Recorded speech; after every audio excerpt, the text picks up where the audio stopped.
ఎందుకు రాజీనామా చేసిందంటే మొన్న ప్రకటించింది, అసెంబ్లీలో ఏడ్చింది, బయటకు వచ్చింది గన్ పార్క్ దగ్గర, నేను పార్టీ పెట్టబోతున్నా అని చెప్పింది. ఇప్పుడు ఏమంటుంది? సామాజిక తెలంగాణకై నడుం బిగిద్దాం అంటుంది, కలిసి నడుద్దాం అంటుంది. ఇప్పుడు సామాజిక తెలంగాణ అంటే ఏంది? బలహీన వర్గాల రాజ్యం, బడుగు బలహీన వర్గాల రాజ్యం, బీసీ ఎస్సీ ఎస్టీల రాజ్యం. మరి దాంట్లో మీ పాత్ర ఏంది?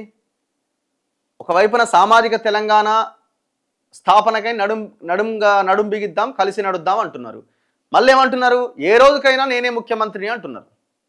మరి మీరే ముఖ్యమంత్రి అయితే మరి సామాజిక న్యాయం ఎక్కడున్నది? సామాజిక తెలంగాణ ఎక్కడున్నది?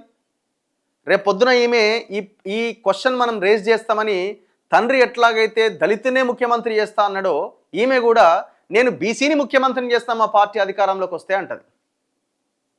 ఈ మాట ఎప్పుడో విశారదన్ గారు ఎప్పుడో ఆయన ఒక తెలంగాణ మూమెంట్లో చెప్పిండు.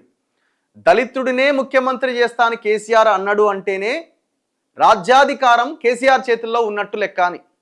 ఇప్పుడు ఈమె కూడా బీసీని ముఖ్యమంత్రి చేస్తా అని కనుక ఈమె మాట్లాడితే, ఆ బీసీని ముఖ్యమంత్రిని చేయడానికి గల ఆ రాజ్యాధికారం ఈమె చేతుల్లో ఉండబోతున్నదని మనం అర్థం చేసుకోవాలి.